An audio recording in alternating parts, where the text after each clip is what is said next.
First things first, what exactly is Vita Carnis? Vita Carnis. Vita Carnis is a mockumentary-style series that explores a fictional world where flesh-like organisms known as Carnis have emerged and integrated themselves into the human society. The series is presented as a documentary, complete with interviews, scientific explanations, and even some historical context. This alternate universe submerges itself deeply into the context of our reality, which is what makes it horrifying. Now let's talk about the world of Vita Carnis. The series is set in a world where these flesh-like organisms have been around for decades, if not longer.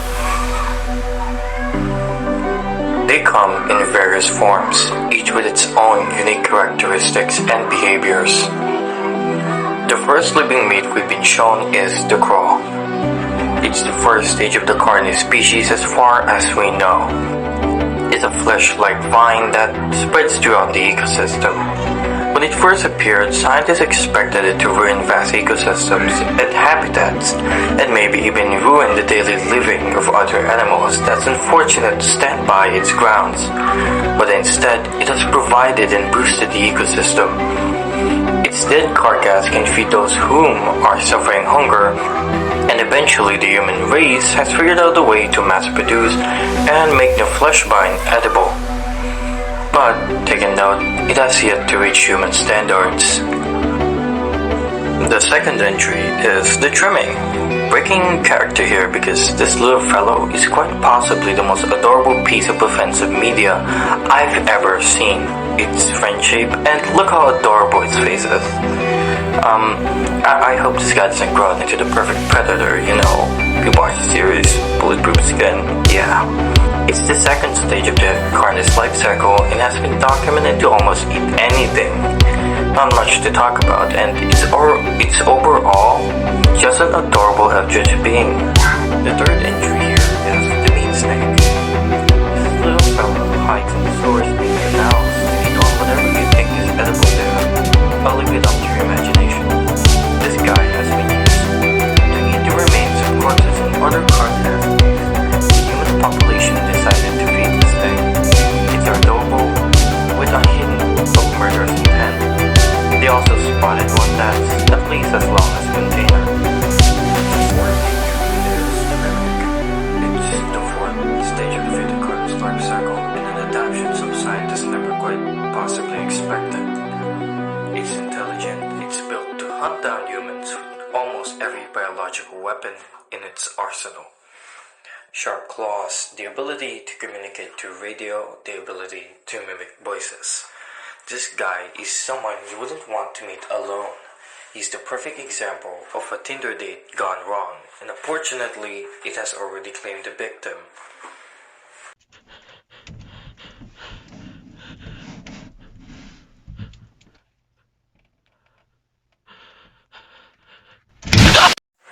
In its juvenile stages, it's scared of humans, but later on in its maturity stages, it starts to mimic and disguise itself as another identity of a human to hunt.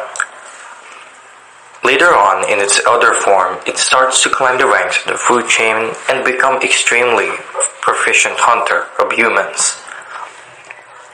Its prey are small and large animals in its juvenile form, and the elder mimic primarily hunts down humans. And let's not forget the harvester, the fifth member of the Carnis family and the fourth product of the crawl. It's a large, plant-like Carnis that harvests humans for their flesh. The harvester is found in sparse areas of the northern hemisphere, typically in the woodland forest. The harvester is a bulbous, plant-like Carnis specimen that has tendrils shallow into the ground and surrounding the center bulb. It has a darker red color compared to other species in the Carnis family. It's equipped with two types of tendrils. The first type of tendril is bulky and flat. They lie closest to the surface and are equipped with spines that resemble the shape of a bear trap.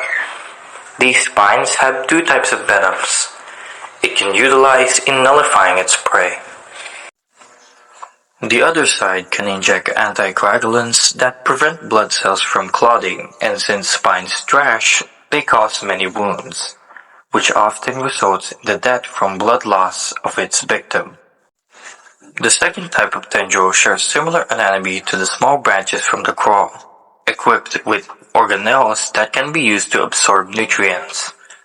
These tendrils can sense blood from prey and move towards it in order to absorb it. The host of influence is the sixth member of the Carnis family and the fifth product of the claw. The host is found in certain parts of Northern America in scarce numbers. It is the third hostile creature of the Carnis family. We're going to talk about its behavior. The host spends most of its time rooted to the ground in whichever location it has chosen. But if a host doesn't get enough prey or decides that it doesn't like the current location it is rooted in, it will unroot itself and move to a new location. Due to its isolated nature and the dangers of getting close to one, photos of the Imperium Carnis are incredibly rare, with there only being one known photo of the living host. It is unknown if the hosts only eat humans or if they eat other organisms. The biggest one of the Carnis family is the monolith.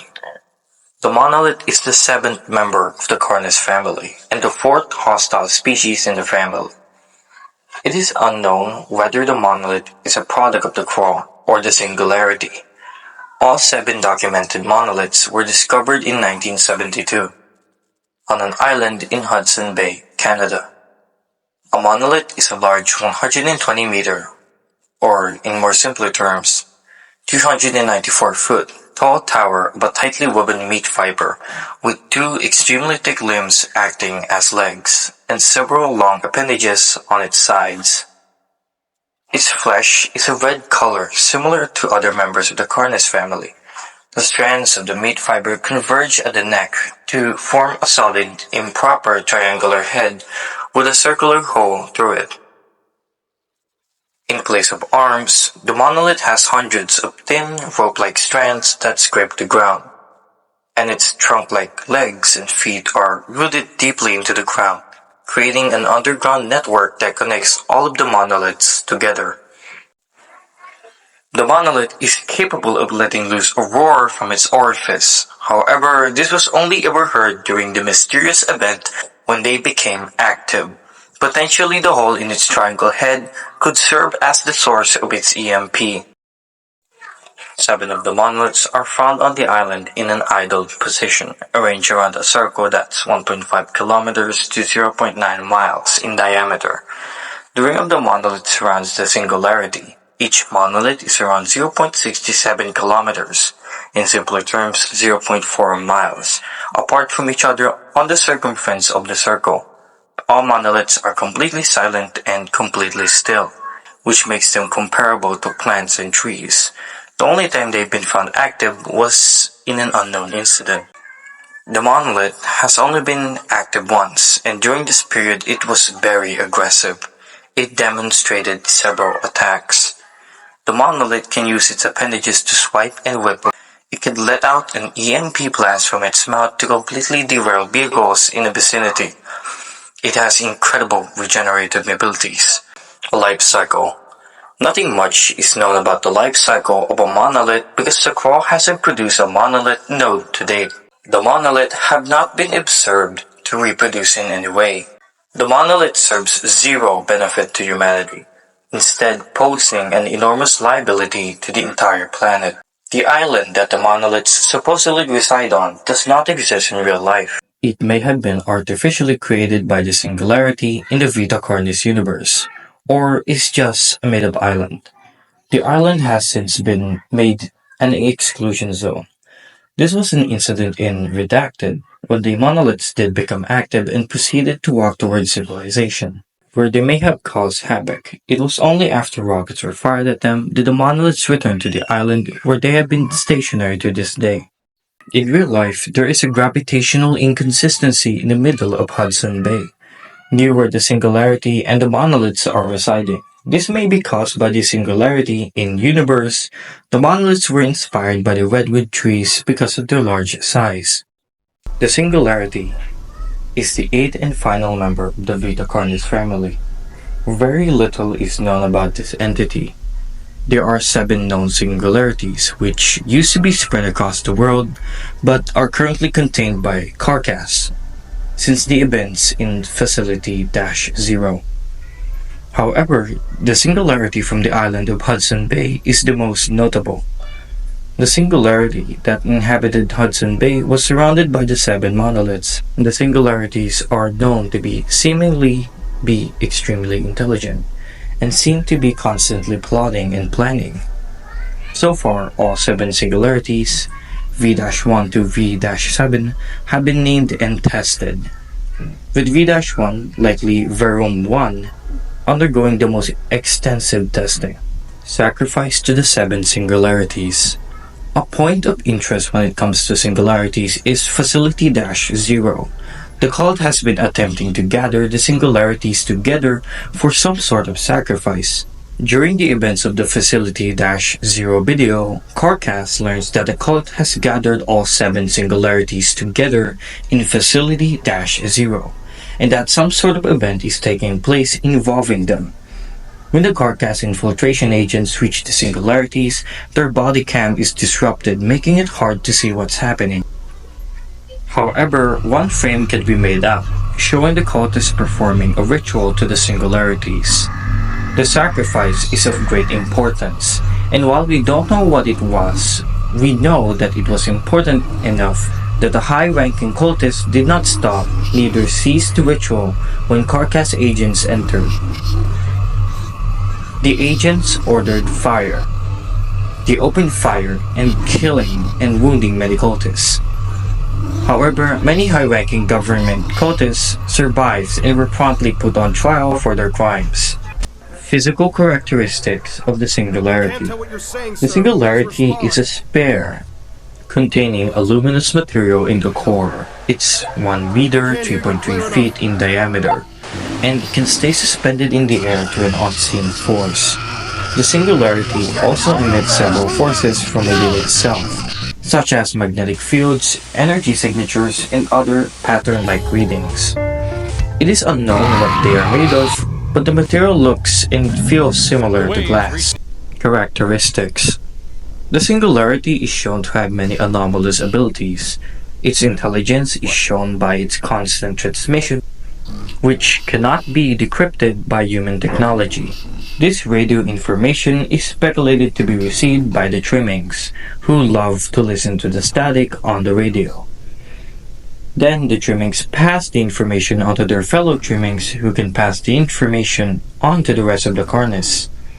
The crawl also grows on radio towers and intentionally grows towards radios so that it can transmit information to the singularities, thus creating a secure system of communication between all Carnis creatures that allow for the singularities to control the lower species. Despite their high control over the rest of the Carnis, they seem to lack any ability to defend themselves. This is shown in New Beginnings, where the singularity possessed by Carcass doesn't do anything to escape the lab, and instead simply sits and seemingly does nothing. However, the singularity under their possession was still active, as it was monitored, transmitting information. Later on in New Beginnings, it was noted that a colony of wild trimmings had quote-unquote randomly settled outside of the facility. It was suspected they are sentient as mentioned. They are known to disrupt electronics and seen in revealed progress. They get agitated when one of the unnamed cleaner accidentally broke his leg during a routine cleanup of V1's chamber, and when a group of people entered the room, it grows aggressive, emitting the same disruption effects on electronics. It can talk to radios and electronic devices, like handheld radios, alarm clock radios, and TVs. The singularities also have the ability to convert any dead flesh left near them into crawl. This crawl especially has a high probability of producing further Carnis species as compared to crawl found in the wild. personality, and personalities. V-1, a singularity, is neutral in expressing itself, engages with personnel minimally as possible, only shows interest with electronics and testing. V-2, curious in nature, asks questions, often descriptive in its wording, eager to engage in testing. V-3, more active, engages with personnel in a detached manner rather than one-on-one, engages minimally with personnel. V-4, actively engages with personnel, curious about personnel and what they are testing, prefers questioning us rather than conducting tests. V-5, more expressive out loud than other singularities, although it speaks often only out loud to itself, has yet to communicate with personnel. V-6, rarely engages out loud, only with incoherent noise, doesn't acknowledge personnel, minimal engagement with testing. V-7, least active singularity, has shown minimal engagement with all activities except electronics, only engages with other singularities. And this is the end of our video. Thank you for staying till the end, and thank you for watching.